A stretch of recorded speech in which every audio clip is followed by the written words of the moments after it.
जय हो भोजपुरिया समाज, कैसन बानी रहुआ लोग। दोस्तों सुपरस्टार अंकुश राजा लेकर आ रहे हैं एक और बहुत ही बवाली वीडियो सॉन्ग। जी हाँ दोस्तों, जिस वीडियो सॉन्ग एक पहले आया था कुंवारी में गंगा नहाइले बानी, उसी का सेकंड पार्ट आ रहा है और दोस्तों बहुत ही धूम मचाएगा। दोस्तों आप लोगों को बता दें कि इस गाने का नाम है गंगा जी के पानी छिड़कले बानी। जी हाँ दोस्तों, सुपरस्टार अंकुश राजा का यह धमाकेदार वीडियो सॉन्ग हम लोगों के बीच में कल आने वाला है। कल सुबह हम लोगों के बीच में आएगा यूट्यूब चैनल के माध्यम से।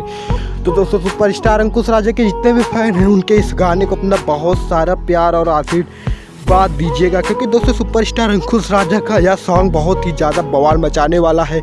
क्योंकि दोस्तों इसके पहले भी एक वीडियो सॉन्ग आया था कुंवारे में गंगा नहाइले बानी, जो कि काफ़ी फेमस हुआ और बहुत ही हिट हुआ। दोस्तों ये गाना भी बहुत ही वायरल होने वाला है। दोस्तों इस सॉन्ग को शिल्पी राज ने भी गाया है। दोस्तों इसी तरह भोजपुरी की न्यूज़ जानने के लिए हमारे चैनल को सब्सक्राइब करें, क्योंकि हम अपने चैनल पर ऐसी न्यूज़ सबसे पहले आपको देते हैं। मिलते हैं नेक्स्ट वीडियो में। जय हिंद, जय भारत।